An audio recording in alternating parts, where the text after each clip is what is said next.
Welcome back to another episode of Square State Sandlot. I am your host, Bill Montoya, and I am joined live by Raph, one of our good buddies of the show.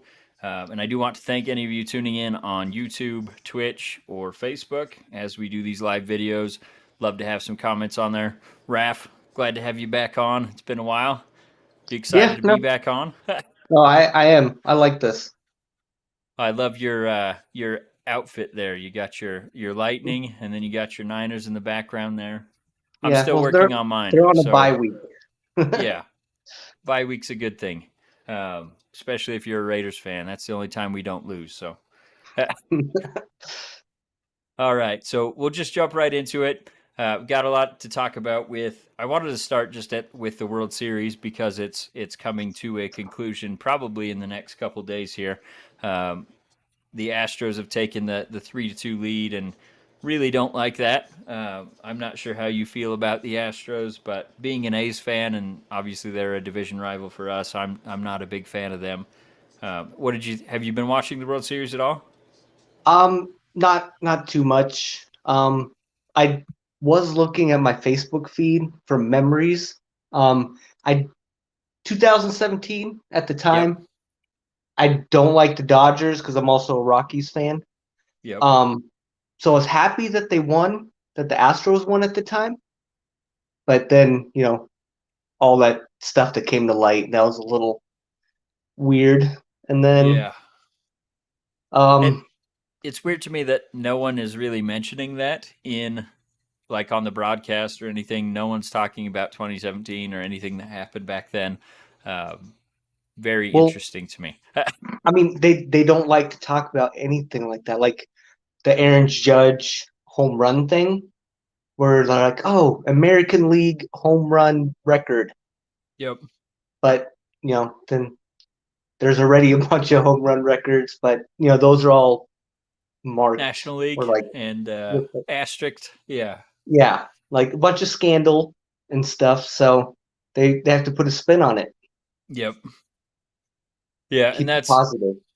like I said, the seeing it happen for the Astros, I think it's kind of validating for them by saying, okay, we won this one without cheating, essentially, because everyone except Major League Baseball has put an asterisk on that World Series win back in 2017 because of the trash can scenario and all that. Regardless of baseball wanting to talk about it or not, I understand there's some gambling implications there. If they acknowledge there was openly cheating, then a lot of people that lost bets betting on the Dodgers might have something to say about that. So I understand the implications there, but I still hate that they don't even mention it. But the only silver lining to the Astros winning a World Series would be Dusty Baker. I've always liked Dusty Baker, and seeing him win would be the only silver lining for me if the Astros were to win this. But on the other side, I mean, Philly fans are kind of I don't know how to say it other than maybe insufferable. Um, is that your impression of the Philly fans? Um, yeah, that like they're kind of up there with Alabama and Ohio State fans. It's Like tough because they're hard you to be don't, around.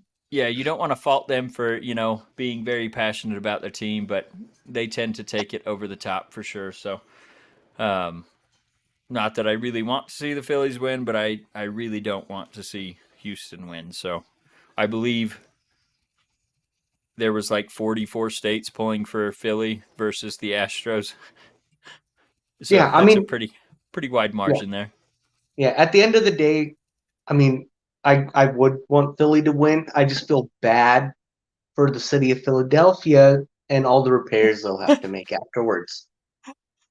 Yeah, I love how they had to grease the light poles and stuff so people wouldn't climb on them because that's how crazy those fans are. But moving on, we'll get off of baseball because I know that's not everyone's favorite topic, although it is my favorite topic. So let's move on to the trade deadline.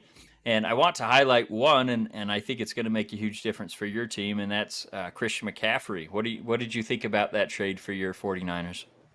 Um, like glass half empty side. Um, Injury prone and a lot He of is that. picks, but it seems like these days every running back is injury prone. Like Yep. they're not lasting. Like seeing like somebody with longevity of Barry Sanders or Emmett Smith, I just don't think it's gonna happen.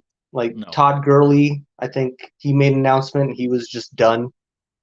He hadn't I even think been he's in only that like long. 28. Yeah, I think he did like 6 years or Yeah. something. It's crazy. So um I guess you gotta use them while you can because they just they don't last. So Yeah, and you mentioned the picks. So Carolina sent you guys Christian McCaffrey. You guys sent them 20.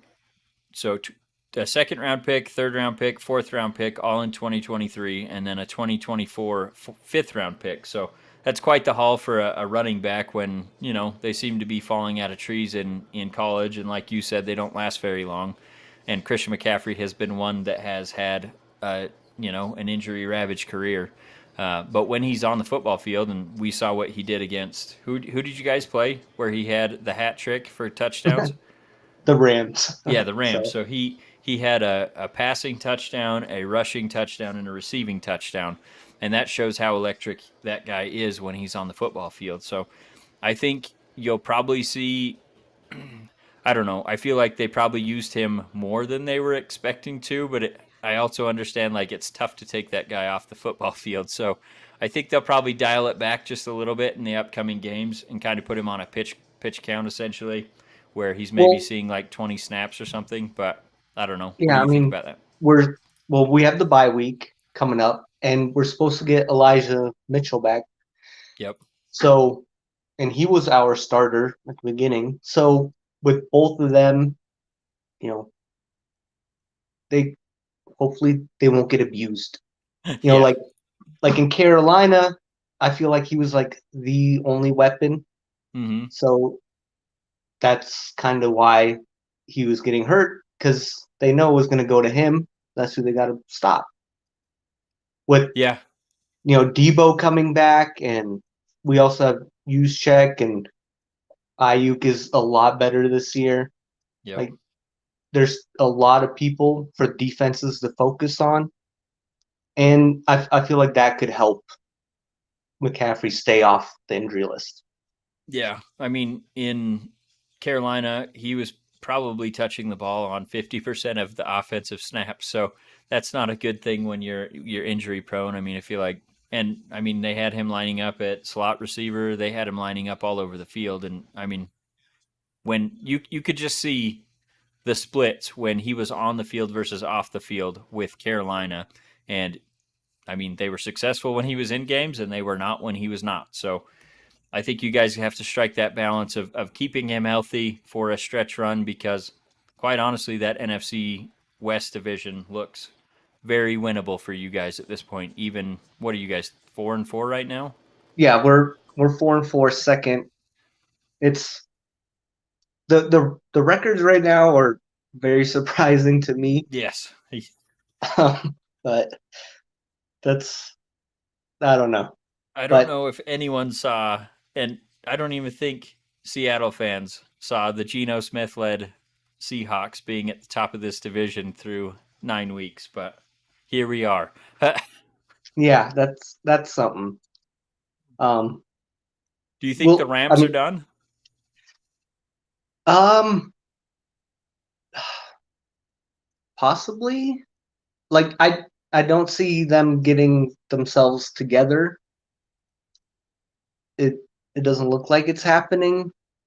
And they're like Akers is possibly gonna get dumped, and because he hasn't been doing anything, and I don't know, cup injury. I think he's was a full participant the last practice, I didn't but see if he was or not. Last I heard, he might have a high ankle sprain, which typically you miss multiple weeks. But if he practiced today, then that probably puts him in at I least a questionable state.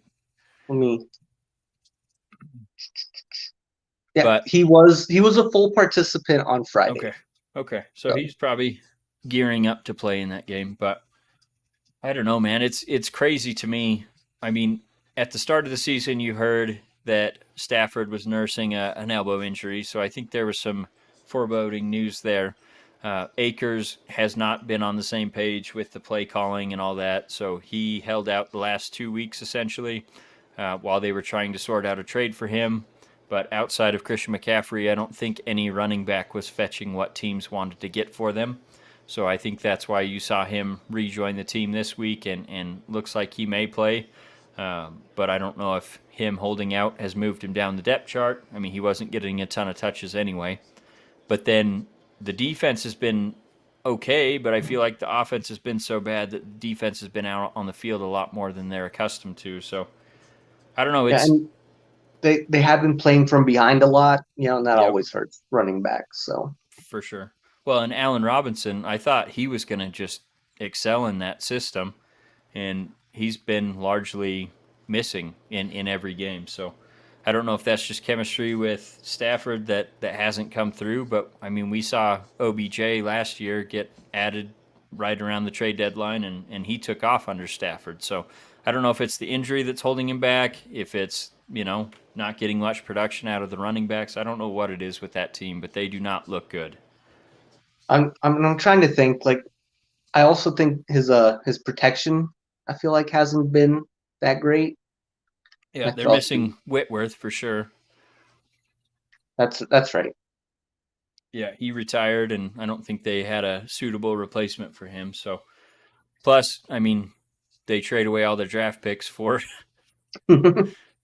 Yeah. high impact veterans that leave the next year. So it's it's tough to sustain that. And I mean, I don't want to say this is the downfall of the Rams because I feel like they have the talent on defense, and then they should have the talent on offense based on what we saw last year.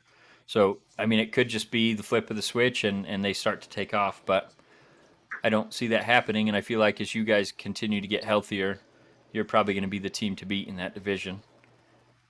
Yeah, and then as far as division goes, like I mean, it's not the first tiebreaker, but we are 3-0 with the division. Head Yep. to head record matters the most, but it it'll definitely help us in the stretch because we'll have to play the Cardinals, and they haven't been that spectacular. And with the new Call of Duty game out or Modern Yeah. Warfare, whatever one he likes, maybe that'll help us too. He's 0-1 since the new Modern Warfare came out. So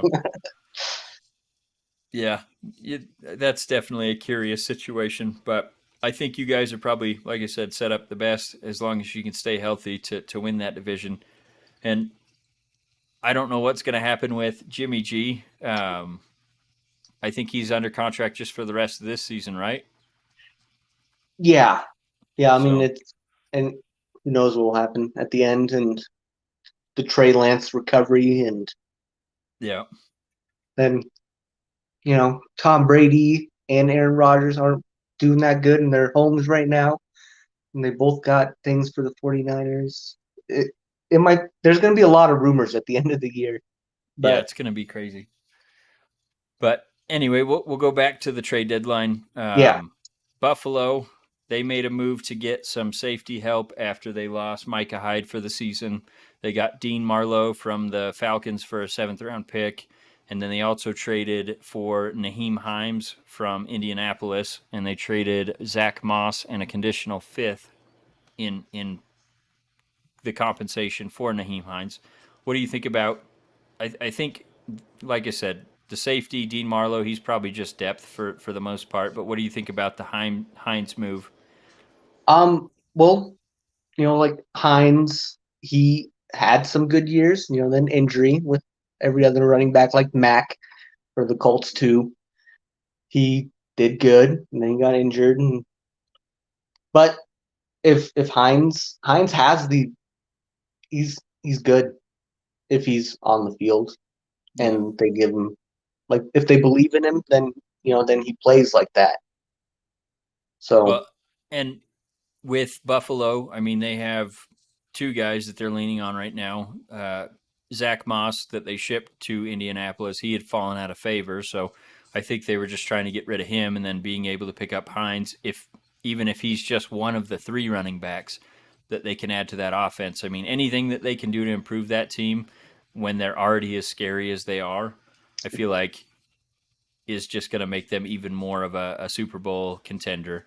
Um, so I like the pickup for them. I like getting rid of Zach Moss where they're not using him, getting some value out of that, and then they only have to give up a conditional fifth for Hines. That's probably going to be an impact player into the stretch. So pretty good move in my opinion for Buffalo.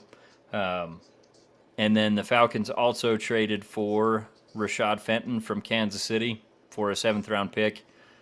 Fenton had basically fallen out of the rotation, the starting rotation at cornerback, with the emergence of the rookie cornerbacks, and then they also had Trent McDuffie come back healthy, and he's probably going to factor in as a cornerback or a safety, or maybe a little bit of both. So, I mean, essentially, Kansas City's getting rid of a player that's not playing for them, and Falcons are getting a player that has shown that he can contribute. So, I think there's, something to like for each team, other than, Kansas City only got a seventh, but maybe they can turn that into a backup cornerback to replace him that's a lot cheaper. So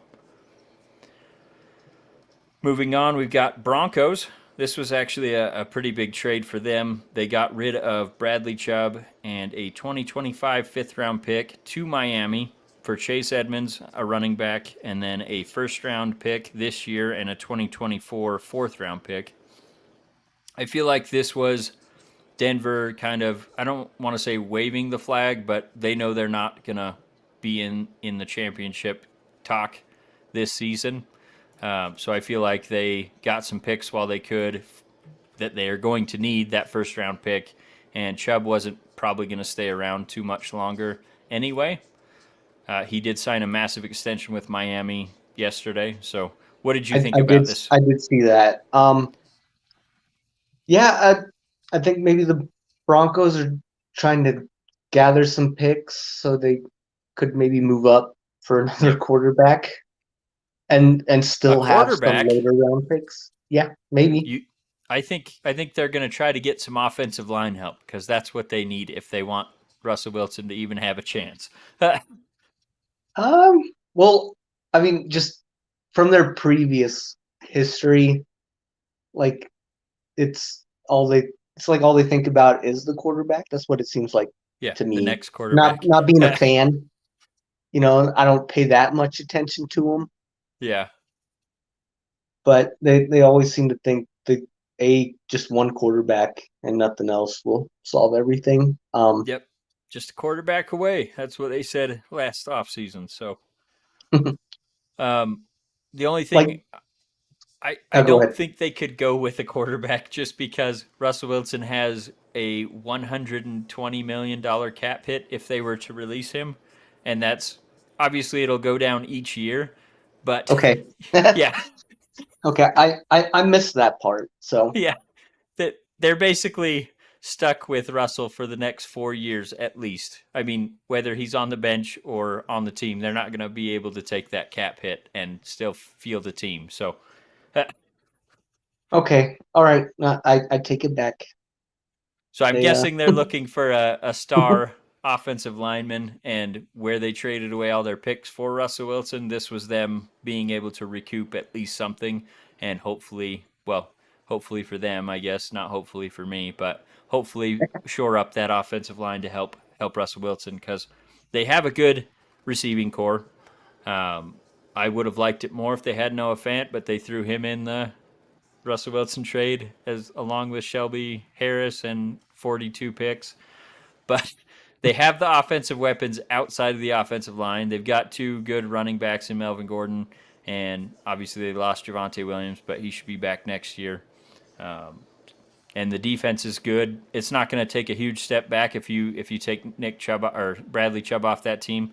So I think they're looking at it like we can take a hit on defense to improve our offense going forward. And Chubb was going to probably, well, you saw the extension. I think it's roughly yeah, 20 million a year, so that's yeah, a that nice chunk that of would have change. cost them a lot, Yeah. and hope they're probably gambling for some undiscovered talent then. So Yep. Yep. And they did make a trade for Jacob Martin, a defensive end from the Jets, to kind of fill that void. They gave up a fourth round pick and a 2024 fourth round pick, and then they got Jacob Martin, who had fallen out of the rotation on that very good Jets defensive line for and a 2024 fifth round pick. So it's basically a pick swap, plus they get Jacob Martin, who basically was just a backup at this point for the Jets. So I think they're thinking add him, get rid of Chubb, get those picks, and then shore up the team for next season, because at this point, where they're at, they're not going to win too many games. So um, got a quick message here. Hi, Dad, from Anthony. So just wanted to say that out there. Uh, hi, Anthony. Um, and then we have a couple more trades. You guys traded Jeff Wilson to Miami for a fifth round pick. How did you feel about that trade? Um, well, I mean, they're expecting Mitchell to come back. Hopefully he does. If he doesn't, then that might not have been the best move. But as a also kind of Miami fan, and McDaniel is the coach, Yep. and like they already had another 49ers running back, and like it was a good move for us, like for like Miami and the 49ers, just because the 49ers we draft good running backs. They Yep. always like our starter gets hurt, and then somebody we drafted, fills the void seamlessly all the time. So hopefully Uh, that keeps going.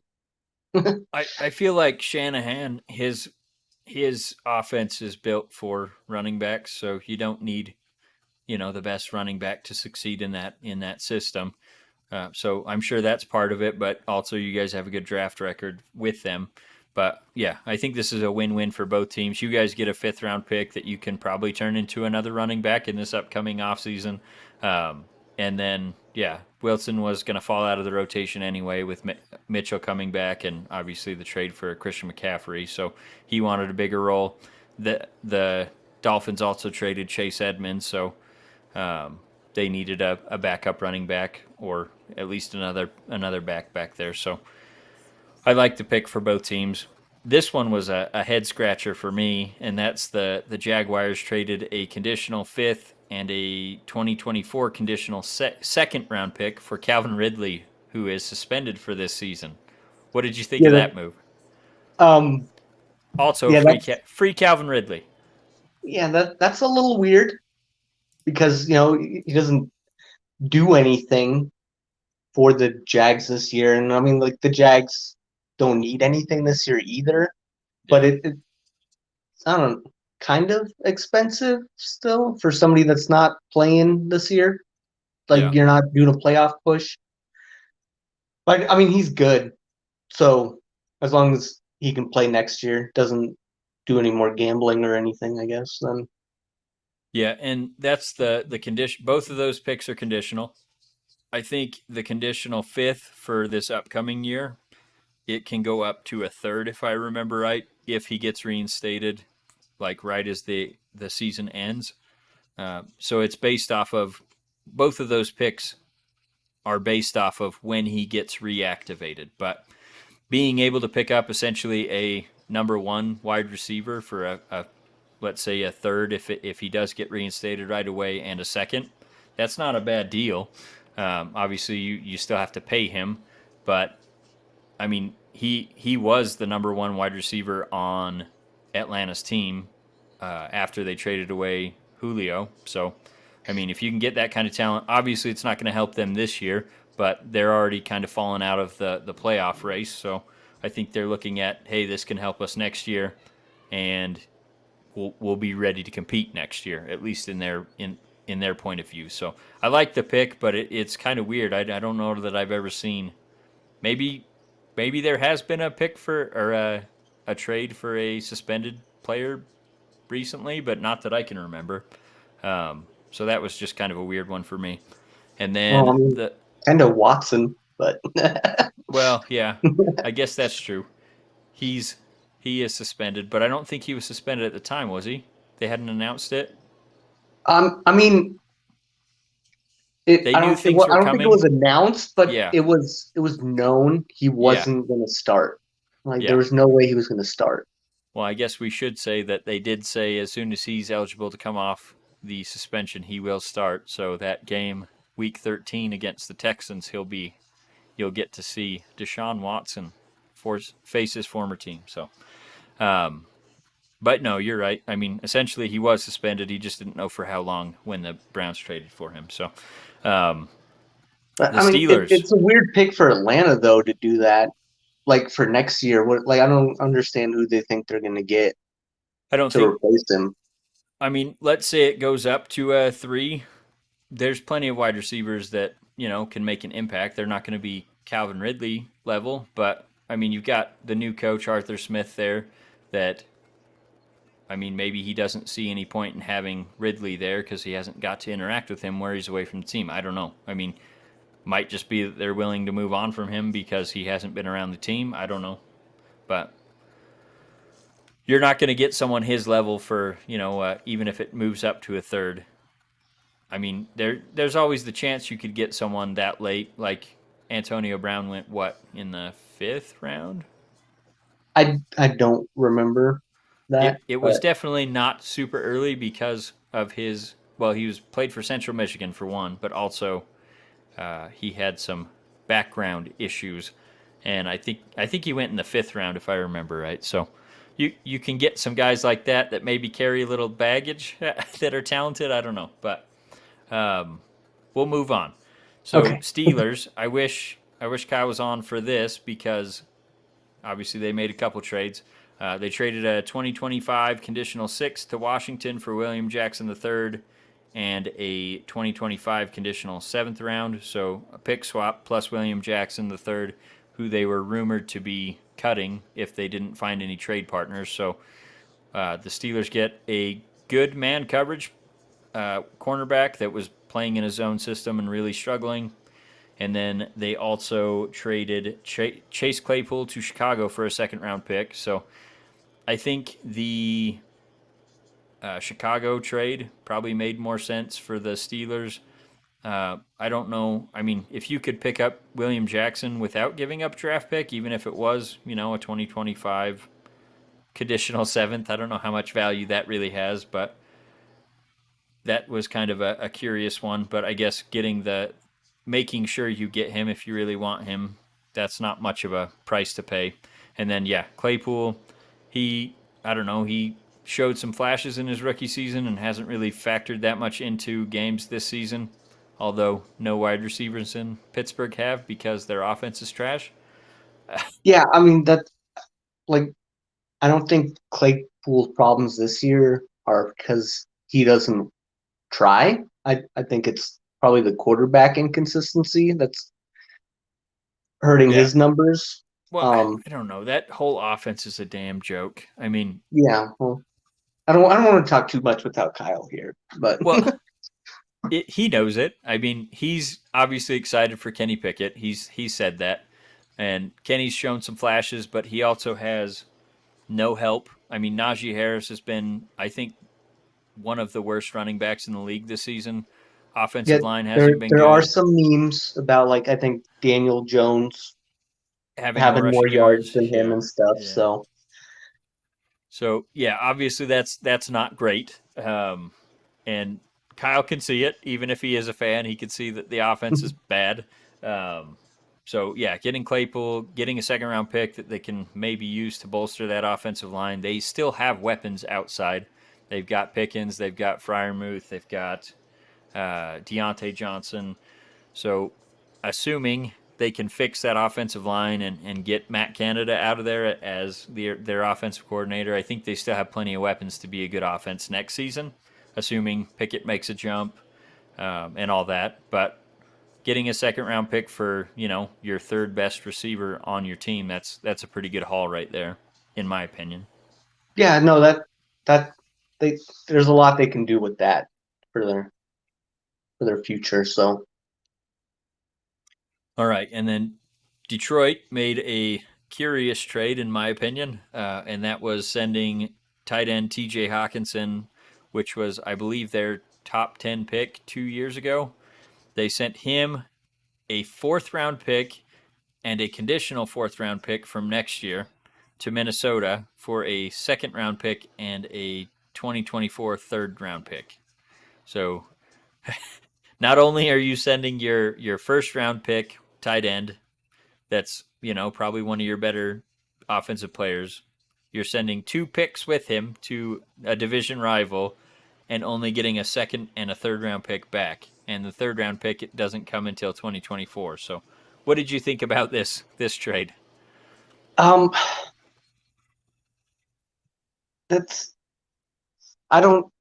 Yeah, I don't know. That that was a little. I saw that and I scratched my head for a little bit. Like for like it seems like the compensation was backwards Yeah, a little bit. Like Minnesota's, they're doing good. They're making a push, so I could see them wanting to add him. Um, I just, but like you said, the picks for Detroit don't really seem to help them in the future. I know you know, they're not doing good this year, so they're gonna want some more picks to help for next year. But I don't like you said, it doesn't seem like they got it. yeah. I mean, I could understand, if they threw in that 2024 conditional fourth round pick, but throwing in a fourth for this upcoming draft and that one, plus the guy you drafted in the first round just a couple of seasons ago, it doesn't make much sense for me because I know Detroit has been one of the teams that has completely underperformed the preseason expectations.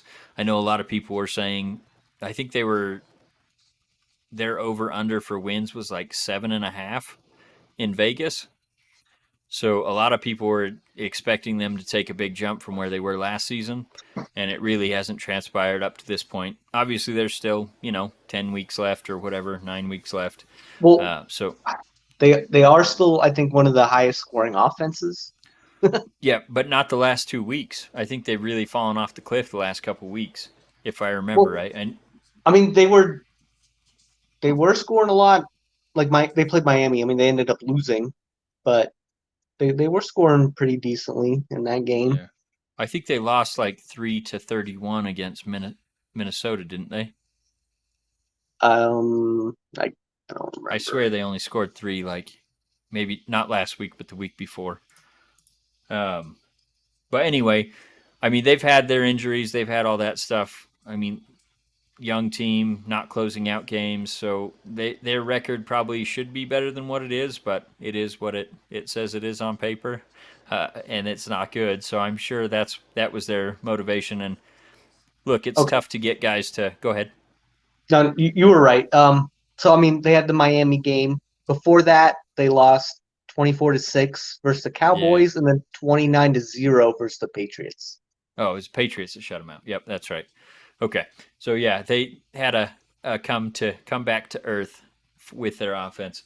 Um, but no, I think it's some of it's probably they weren't confident they were going to be able to re-sign T.J. Hawkinson.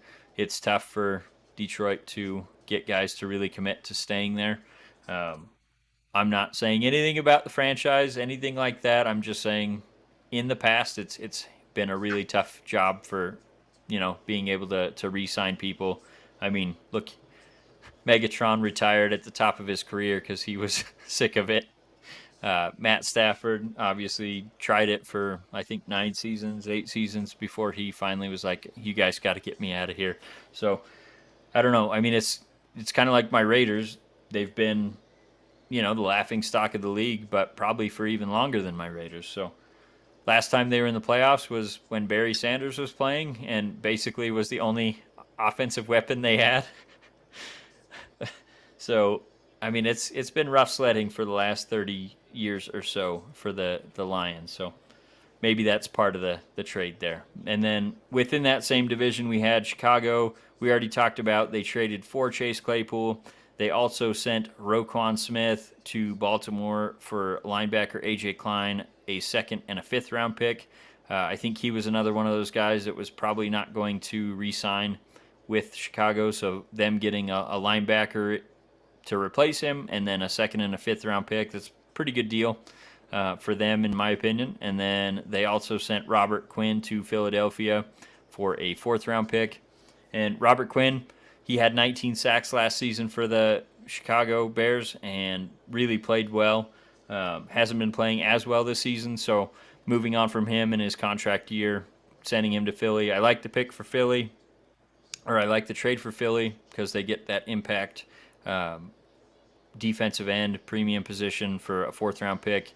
Obviously, he's a veteran. He's getting up there in age, but he showed last year he can still do it. So if he helps them, that could push them over the top for, just being a good team in the NFC to being a Super Bowl favorite. What did you think about those trades for Chicago and the gets from the other side? Well, I mean, like Chicago's record right now, I don't know if they think they're gonna turn things around because I mean their division's kind of tough right now. I mean, It's really I mean, not, though. well, I okay, mean, the Minnesota Packers looks good. are I don't know what Aaron Rodgers is doing, but I mean it's very uncharacteristic, and I think everybody's waiting for them to kind of wake up Yeah. and be their normal selves. Because I mean Rodgers has always kind of not had receivers. It's a Yep. little worse this year, but Well, you take away um, Devonte Adams. Yeah, it's a lot worse. but I mean they always seem to find ways to win. Their whole Um, thing is driving me nuts because they have a decent defense. They have two of the best running backs in the league, and they don't use them. And then they're, you know, they signed what's the cornerback's name? Uh, his name's escaping me right now, but he's like Jair Alexander. He's one of the best cornerbacks in the league, and for some reason they won't put him on number one receivers to mirror. Like they just put him on one side and leave him there. But I don't know. Go on. um, I mean, yeah. So they are, but like they're still 3-5. Yep. I mean, both of them, Packers and Bears. Um, and you have like the NFC East, which Has totally been surprised insane. there. Yeah, Yeah, insane. even the Commanders are 500. So they're I don't see Chicago even getting like a wild card spot. Nope. So I mean them pushing for right now seems a little Well, weird, I but think I think the thing that they see is they saw some growth with Justin Fields, and he has no weapons outside of, he's got that running back Montgomery, and then Moody's yeah, shown some flashes, but outside of that, I mean, they don't really have any offensive weapons for him. And where they see him starting to take a jump, they figure, well, let's get him a weapon, Claypool, and see what we can do to build for next year. Because now they know they don't need to draft a quarterback, so they don't need that high round pick. So if you can start to build some momentum, I think it makes sense to make a move now, even if you're at the bottom of the division, except for the Detroit. line. Yeah. Yeah, Okay, all right, I can see that. Like they get Claypool now, and then they have the rest of the season to build chemistry and maybe get a wild card spot or have a good head start on next year. the good start. Yeah, I don't think they'll compete for the wild card just because where their record is at right now. Um, but yeah, I think building momentum for next season, then you can maybe sign some free agents, seeing some growth and showing some promise. Where if you're a cellar dweller, you're going to have to overpay for those free agents to get them there. I think there is some benefits to showing progress in the season. So there's that. And Yeah, then, what yeah. did you think about the Quinn trade? Did you like it or no? Um, I I haven't really been paying attention to Robert Quinn to see how he's been doing. Um, but I mean, like Philly adds anything, you know. They're pretty dangerous. Yeah, they're already doing really great. They don't really seem to have too many holes, and I want to say their injuries haven't been too bad either. So Nope. They have Um, one of the best offensive lines. They got one of the best defensive lines. They added AJ Brown. Jalen Hurts is still a question mark for me, just because I mean I've watched him at Oklahoma, then he transferred to Alabama, or no, sorry, vice versa. He started at Alabama and then transferred to Oklahoma, and like he's always looked good, but he hasn't looked polished. So I'm just waiting for the regression from him. But when you give him AJ Brown, I mean, you can pretty much throw the ball wherever on a football field, and AJ Brown's going to come down with it. I mean, look how he made Tannehill look last year. yeah. Well, I mean, and then what AJ Brown's game he just had last week, and then you know got drug tested right afterwards. Super Kyle's not going random to want drug to talk test. about that game. Kyle's not going to want to talk about that game. But no, yeah, you're right. I mean, he's AJ Brown's a stud, and I think, like I said, Robert Quinn has been off to a much slower start this year than last year. But I think even adding that veteran presence, like you've seen with Von Miller in Buffalo, I mean, Von Miller's not, he doesn't have his, his A game right now. But when they need that clutch third down sack to get them off the field, or that clutch third down stop, tackle for loss in the backfield, I mean, it's almost always Von Miller making that play for Buffalo, and I think that's not that Quinn is to that level, but I feel like he's that veteran presence that you look for to make the big play when you need a big stop. So Yeah, yeah. It's like yeah, speaking about Von Miller, it's like he's getting a little older, and like he's like you said, he's pacing himself, but when that moment comes, he definitely steps up, and then he looks 5 years younger when he yeah, when he makes it's that almost move. like he lulls the tackle to sleep by not giving. I don't know if it's not giving it 100% or what he's doing. Maybe just saving something in his back pocket. But when he needs that, he's got it, and that's exciting to see for him for Buffalo, especially since they're my side team. Since my Raiders suck and they have Josh Allen, but um, just a couple other picks that maybe aren't as meaningful. New York Giants sent Kadarius Toney to Kansas City for a third and a sixth round pick. I think this is probably one of those win-wins for each team. Kadarius Toney essentially had pissed off Brian Dabble to the point where he didn't even want him on the team anymore. So they got rid of a headache, so to speak, and then Kansas City added another weapon. Because when this guy has been healthy, he's been electric for the Giants. So I hate the move for me because I mean Patrick Mahomes doesn't need any more weapons, but they got him one. So it's like Andy Reid and Patrick Mahomes are going to be torturing me for the next, 10 years or so, maybe more. I don't know. Well, I But mean, Andy Reid's a little up there, yeah, so maybe not. And he's a bigger yeah, fella. Maybe he wants to take some time for his health. I don't know. yeah. I But mean, see how he does this year. You know, he's kind of yeah, got like a little bit of that Tom Brady attitude where he never wants to retire, but yeah. So I like this trade for Kansas City, and like I said, Giants get at least something back. They've been a huge surprise this season, as has that whole NFC East. Usually they're 8 and 9, and someone's getting into the playoffs, but this season it looks like they might get 2 or 3 in the playoffs. So very interesting how that's shaping up. And then Raiders, I already mentioned this last week. They sent Jonathan Hankins, Big Hank, and a 2024 seventh round pick to Dallas for a sixth round pick this season. And then we'd already mentioned your Carolina and San Francisco trade for Christian McCaffrey. But Carolina also sent Robbie Anderson to Arizona for a 2024 fifth round pick and a 2025 seventh round pick. Robbie Anderson had basically worn his welcome out in Carolina. Tough to blame him. I mean, that season has obviously not been going well. Although they might have something in PJ Walker. That guy looked yeah, very that's good. been interesting. Yeah. So maybe I mean maybe all it took was them firing their coach and benching the second quarterback they traded for to find their answer at quarterback and head coach. Steve Wilkes has been doing a good job. So um, interesting to see how they finish this season in the NFC South. That's been another one of those divisions that's been very surprising everyone looks to be down other than the Falcons. So, Yeah, uh, well, yeah. Tampa's like the Packers. They need to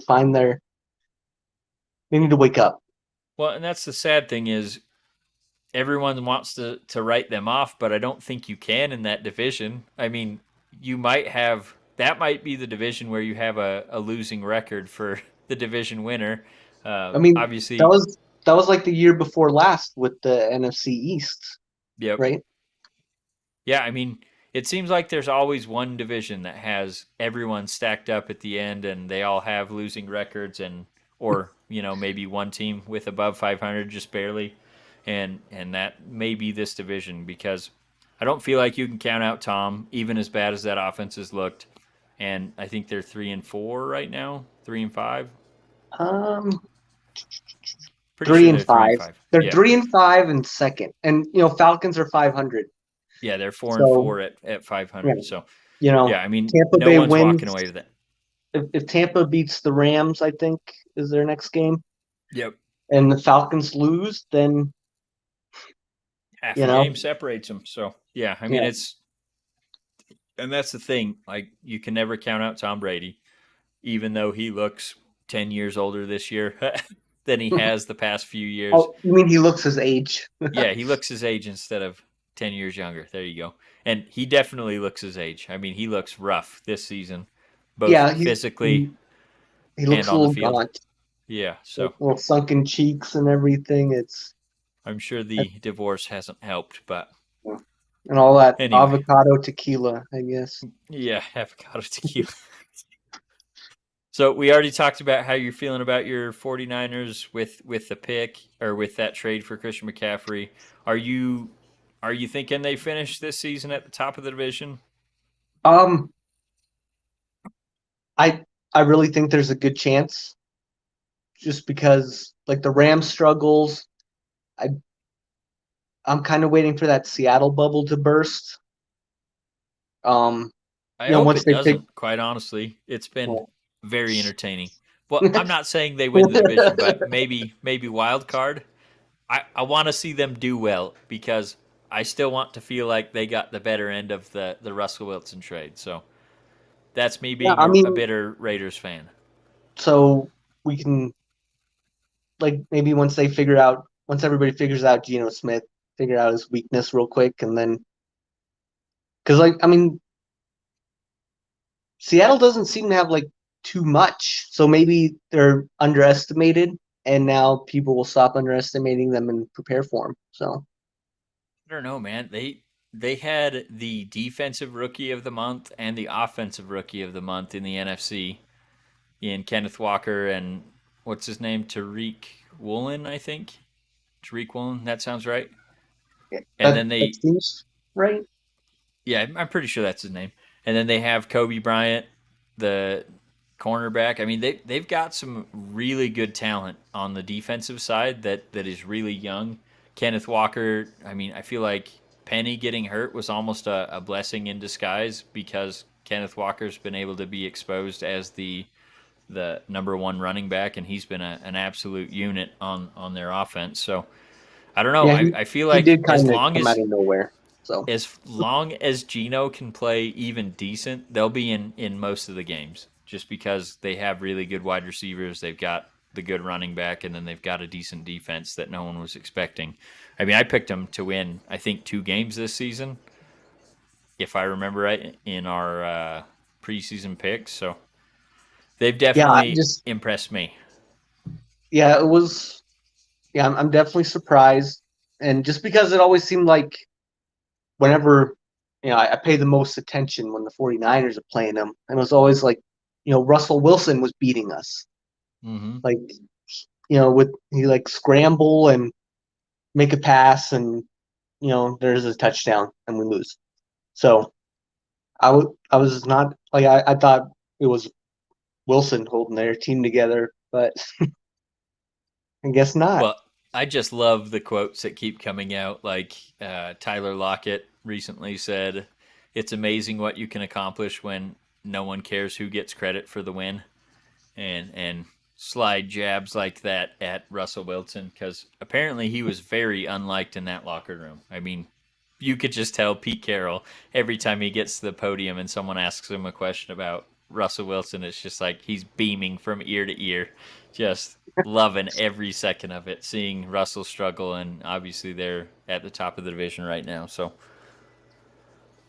I Yeah, think you and guys. then I never realized how weird Wilson was either. Like Oh now we're God, seeing all this stuff coming out of Denver he's about. insufferable, dude. And I don't think he was that way until he got with Ciara, and then he was like, or Sierra, however you say that. I I don't Your even know guess who is as she good as is, to mine. be honest with you. But obviously, she's like a singer or something, Yeah, yeah. maybe movie star. Well, I don't know what she is, I but think anyway, she's a singer. yeah. Pretty Ever sure. since he's been with her, it's like he thinks he's all that, and it's. I mean, he doesn't hide his personality now, and I don't know if that personality's been there from the get go. But I used to like Russell Wilson, and I was openly, I openly said, now that he's a Bronco, I can't pull for him, but I do like him. And now, the more that we see of him, I'm just like, got it. Is this the same guy? Is this the same guy that was in Seattle? And I don't know. Yeah, It's real bad. that's where I'm scratching my head too. Is like, I mean, obviously he beat us with the Broncos in that very terrible game, but I was like, how did he win so many games? That's the mystery. Yeah. Well, I think he was always propped up by the Legion of Boom and all that, but whew. Yeah, yeah. I mean, that's how everybody talks about Jimmy right now. It's like, we like our defense, like we win in spite of Jimmy. That's how all the haters say. Yeah, I mean, that's pretty much. I don't. I'm not going to say Jimmy's not a good quarter. Well, I am going to say he's not a great quarterback. I think he's one of those guys that he can keep you in games, kind of similar to Derek Carr. I don't think Derek Carr's the best quarterback, and I kind of put them in that same category where you can win with them, but they're probably not going to be the sole reason you win games. Where you see like Lamar Jackson, yeah. quarterbacks like that, He's more of a Josh Allen. Tannehill. Yeah, that they're not going to win you the games, but they'll keep you in them. So, Yeah, because I mean, uh, without him though, like the backups we had, like Nick Mullins and C.J. yep. Beathard, like Well, we were Jesus, terrible Nick with them. Mullins beat the hell out of us. I think he went like for 5 touchdowns or something in that one start he had. Yeah, I but really think he threw for 5 touchdowns against I us, mean, and it was but awful. my nickname for him was still Pick Mullins, Yeah, despite pick that Mullins. one game. Hey, we But flipped him for a 6th round pick or something this offseason, so not bad. yeah, so Backing up Kirk Cousins in Minnesota, if I remember right. yeah, and I want to say Beathard, he was with the Jags. I don't know if he still is, but Doesn't matter. They got sunshine out there. yeah. But okay, so you're feeling probably Niners at the top, and then how do you think the rest of the division shakes out? um, I I could see Seattle being second for sure. I like because we have this. Our bye week is in a really good spot this year, especially with the injuries. Um, we can come out strong, and like we play Chargers next. And they're failing. Yeah, Like I they're mean they're not meeting anywhere close to expectations anybody had for them, they've got the including Chargers myself. curse. Well, I mean if you look at their injury chart, Keenan I Allen, haven't looked. Mike Williams, their tight end. Okay, you're Uh, right. I yeah, I do have a few of them on my fantasy team, and they're always out. yep. So So yeah. I yeah, mean okay, essentially their starting cornerbacks out that they just gave a huge contract to. Like they're missing a ton of talent on that team, and that's unfortunately for them. They seem to be cursed with injuries, but every season, that's why I'm always like, you can't pick the Chargers because even if they're talented, they're going to lose half their starting lineup and they're going to end up with near 500 record. That's just how it works every year. okay. Well, yeah, but I mean, I feel like that's a good game for us Yeah. to come back against, like after a bye week and getting a lot of our starting defense back. So Yep. I think you guys will win that game handily. I mean, I have a hard time even picking the Chargers right now because of how many injuries they have. Like I said, both their best wide receivers are out. Their starting tight ends out. Like they're going to have a hard time staying in games. Honestly, I mean, even if you have Justin Herbert, if you don't have anyone for him to throw to, and Eckler's been banged up too, so yeah, I think you guys should handle business coming out of that bye week. And then I have the Rams still at second, just because I don't know why. I mean, I keep picking the Rams against you guys, and they've never beat them. I think they beat them once, and that was in the playoffs last year. Yeah, I mean they beat us when it mattered, but like we got their number in the regular season. So It doesn't make sense to me. Like last year, I felt like they had the way better team, and even though you guys had a bunch of injuries, they still beat you, or you still beat them. I mean, in the regular season, and I don't know. I mean, McVay seems to be cursed against Shanahan, and I don't understand it, but I I mean keep that picking could be him. it too, with because we got the Packers number in the playoffs, Yep, and Matt LaFleur, and they all got the Shanahan connection. yep, So yeah. I don't they're know what all it they're all is, but it's copies. weird. So I've got Niners, Rams, Seattle, and Arizona, and it kind of surprises me that I have Seattle. Seeing as I picked them to win 2 games this season, but I think that's how it'll probably shake out. Well, okay, but the Cardinals do have Hopkins back, so Yeah, and they we'll traded see how that for plays in. who did they trade for that I just said? Robbie Anderson. Yeah. Well, he adds Well, to the mix, but I mean, the new Call of Duty's out, man. They're cursed for at least the next couple weeks, as it until the novelty of the newness runs off. So yeah. I mean, somebody did some studies about how his stats always drop on double experience I was gonna say, weekends. I'm sure there'll be a couple 2 times experience coming up as well. So But you, I mean, you some can of count those at least stats. 4 wins or so, or 4 losses or so, right there. But I mean, I was kind of looking at everybody's schedule, and it doesn't seem that hard for any of us in the Yeah. second half, other than a bunch of division games. But Yeah, it's really going to be who wins those division games to see how it shakes out. And like I said, I'm hopeful for Seattle, but I still feel like the Rams will eventually. I think they just have too much talent to not turn it around, but I could be wrong. I mean, maybe Matt Stafford's really, that elbow's really messed up and he ends up having to go on the IR. I don't know. So I could see anyone in this division. I think you guys are probably the favorite, but I could see anyone else finishing second. And yeah, I'm it just it, kind of it taking a really is a crapshoot there. toss up right now. So All right. Now we'll get on to my not so joyous news, and that is talking about my Raiders. They're coming off a 24 to nothing loss in New Orleans. They put up 0 points against the 29th ranked defense in the NFL. So, and up to that point, they were ranked the third best scoring offense in the league. So, this was one of those games that, I mean, I you think you can guys, almost I burn did the I did film. see you guys had like the second or third best red zone offense. Yeah, we were the third best offense, scoring, red zone, all that stuff up until last week. And with the performance they put up, I think we only had a let's see, we didn't cross the 50-yard line until about 2 minutes left in the game. Lots of punts, I mean, we had turnovers, we had just it was awful. I mean, turnovers on downs. We had fake punt we went for that lost like 6 yards.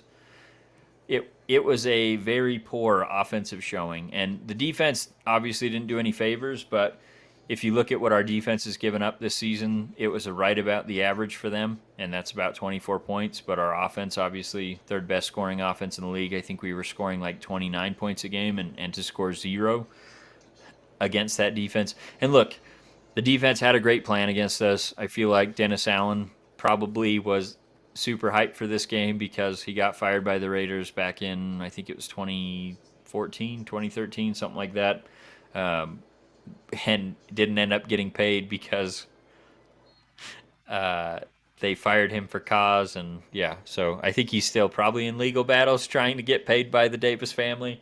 Um, but anyway, so he had a great scheme drawn up against us. I think, like you said, he was probably super motivated. Even though they were a 2-5 team coming into this game, we were favored, even though it was at home in New Orleans. And yeah, I mean, he just didn't show up. It was I've seen quite a few bad football games played by the Raiders. I mean, I've been alive for 34 years, and I think they've had, I don't know, maybe 6, 7 winning seasons since I've been alive. So I've seen some bad football, and this one was definitely on the list of worst performances by them. So I don't know. I almost feel like this is one of those games where you just burn the film, go to next week, and pretend it even happened. But I mean, Devonte Adams had one catch for I think 4 yards, and it didn't come until 4 minutes left in the game. And I believe Jarrett Stidham was already in at quarterback, and as soon as he caught that pass, he checked out of the game. Renfro, I think he had one catch for 6 yards as well.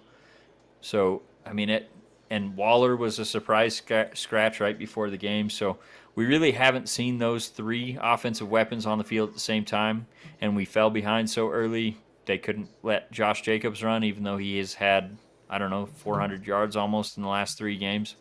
Yeah, he's had a good season, even though Yeah. you were doubting him when I was trying to pick Oh, him.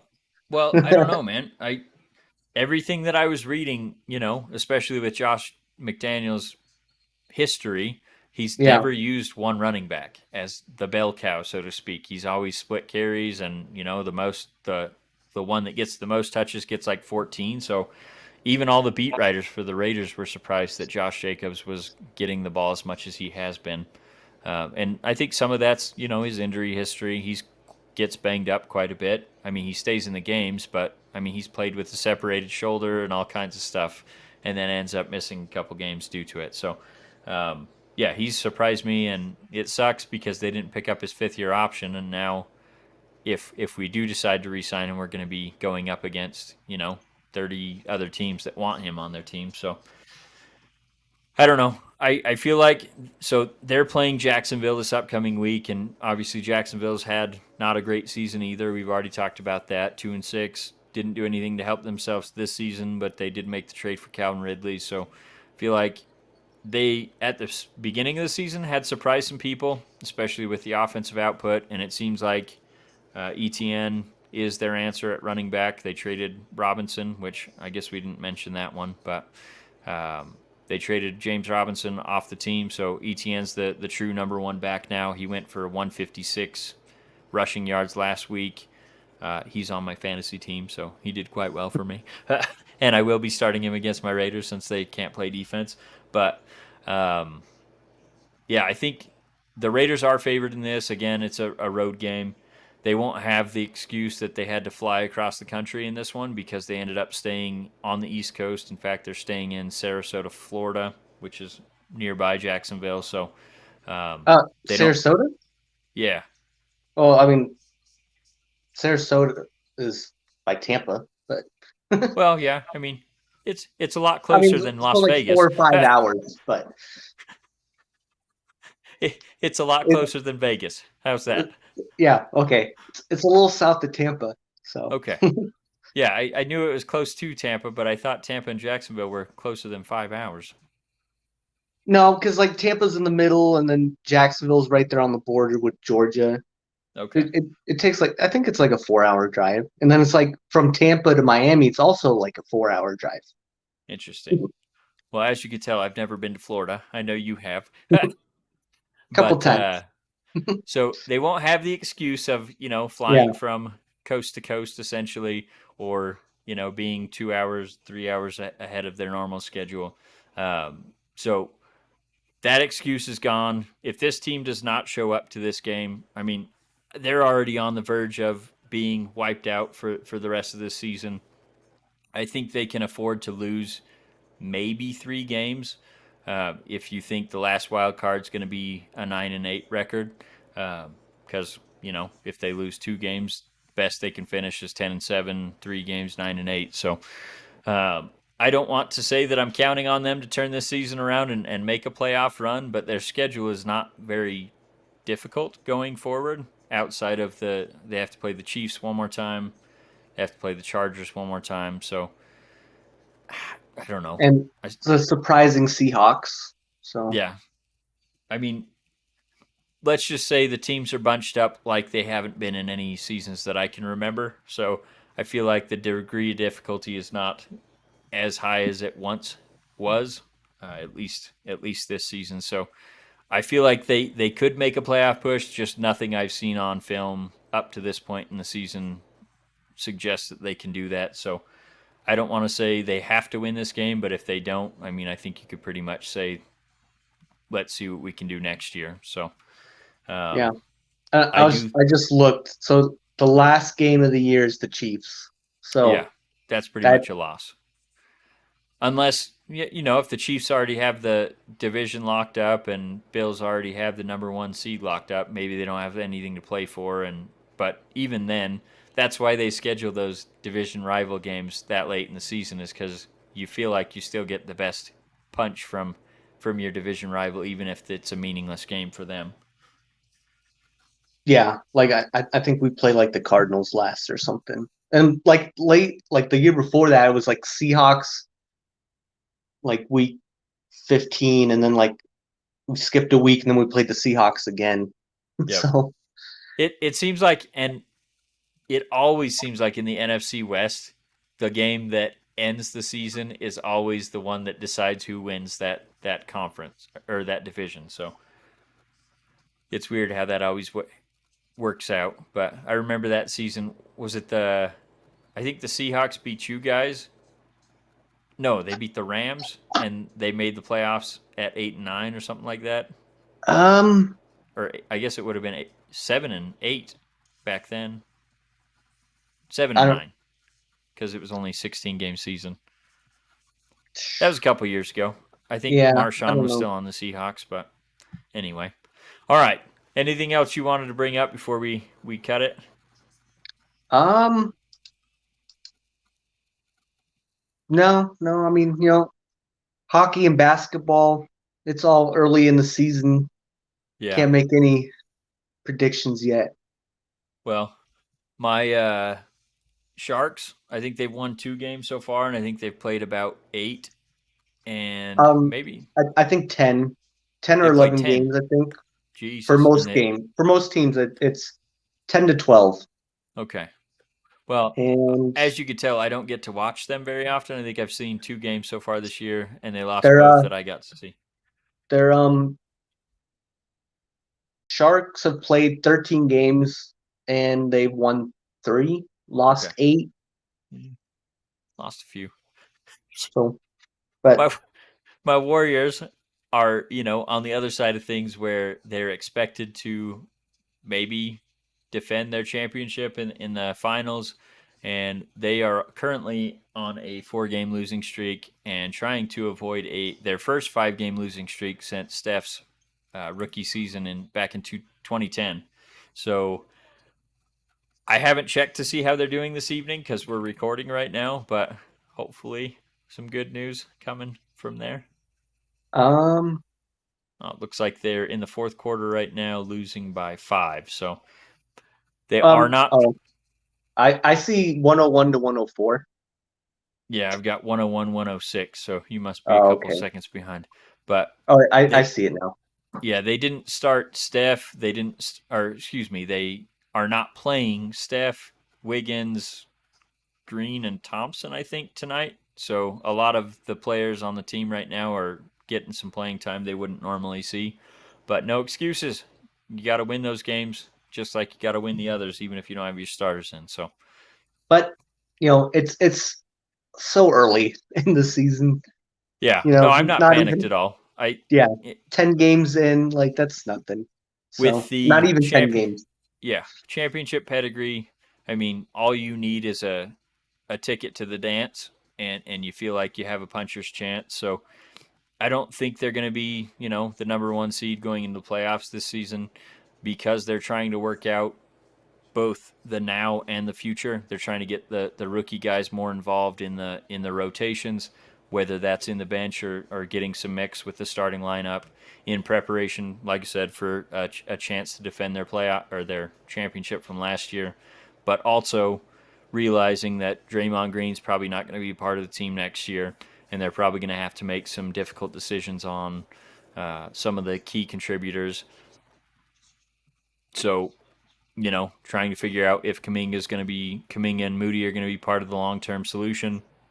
Wiseman, if they move on from him, or if they think he's going to be an answer going forward as well. So I'm not worried at all about this season. I mean, if they get halfway through the season and still have a losing record, then we'll talk. But I feel like, even as long as they can get that playoff seed, I think it's top six, don't have to play in the play-in tournament.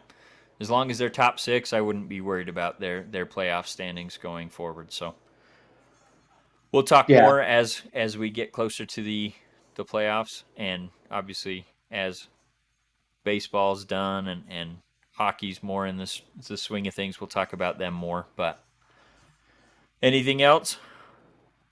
Uh no, no, I think that's it. All right.